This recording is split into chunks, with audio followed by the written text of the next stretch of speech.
The British Medical Journal reports the findings of a major randomised controlled trial and cost assessment of the Alexander technique. What sorts of problems did the patients who took part have to start with? The back problem started when I was about 18 years old from an injury doing fireman's carry in Royal Marines exercises, violin playing especially, and standing on parade, but violin playing I sat using bad habits, and I had to create a way of undoing those problems when my back pain was getting really bad by then. I had to stop working. I couldn't work. I didn't work for a year because I was in so much pain, and it progressed to the point where walking was difficult, sitting was difficult, so you can imagine primary school teaching was impossible because it involves standing, it involves twisting, it involves being very active, bending with small children. I couldn't do my job. Occasionally I was sort of on my back for a week at a time, and then the hospital took over and I had traction, and they were threatening me with a corset, and so that didn't sound good to me, and also male vanity was involved. I saw a photograph of myself with shoulders really arched, sort of Neanderthal man. The Alexander technique is about learning how to become more aware of your body in everyday life and learning to understand the ways in which we often tighten our bodies up, which takes us out of balance. And when we're out of balance, then obviously when we're engaging with different tasks, whatever it might be, lifting chairs or sitting at the office or making the beds or hoovering, whatever, then we need to be able to use our body in a balanced, light way rather than some of the habitual ways that we have learned throughout our lives. What we do when someone comes to us with back pain, we're looking at the way they use their whole body. We're not looking specifically at the area of them that hurts. We're not looking just at their back. We don't diagnose a specific problem, but we look at how they move. Through my hands, I can feel what muscle pulls are operating in their body whilst they're moving. And that can include things that seem static, like just sitting in a chair. How are they supporting themselves while they're sitting in a chair? I'm looking at all this, and I'm helping them to work out how they got into that situation. When you're born with a natural balance and poise, and coming along for lessons will help you get back in touch with that. So when you watch young children running around and moving freely, we all have that in us potentially. Obviously as you get much older then that does begin to change, but there's a lot of balance and freedom available to us, and we just don't realise that half the time.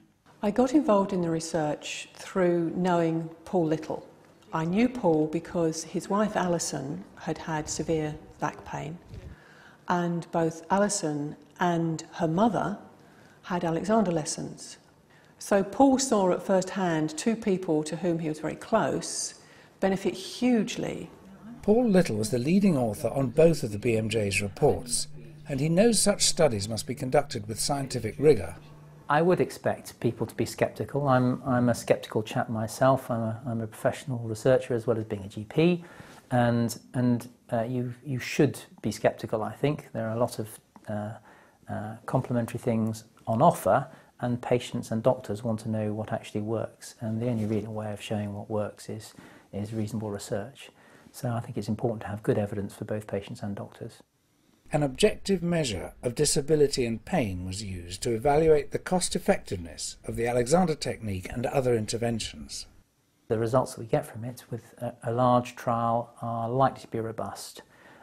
It's not just 600 patients, it's 600 patients across a whole range of practices in southern England, with getting on for 30 teachers and lots of massage therapists. So you can't attribute these results to just one particularly good enthusiastic teacher. When Richard came for lessons, his back pain was interfering with his life and his passion, which is playing the violin. So when Richard comes for lessons, what we're going to be looking at are how he uses his body, not just when he's playing the violin, but in everyday simple activities. If you use your body poorly, if you use it with effort, tension and stiffness, then the way your body functions is going to be interfered with. And functions such as mobility, functions such as circulation, functions such as respiration are all interfered with by poor body use.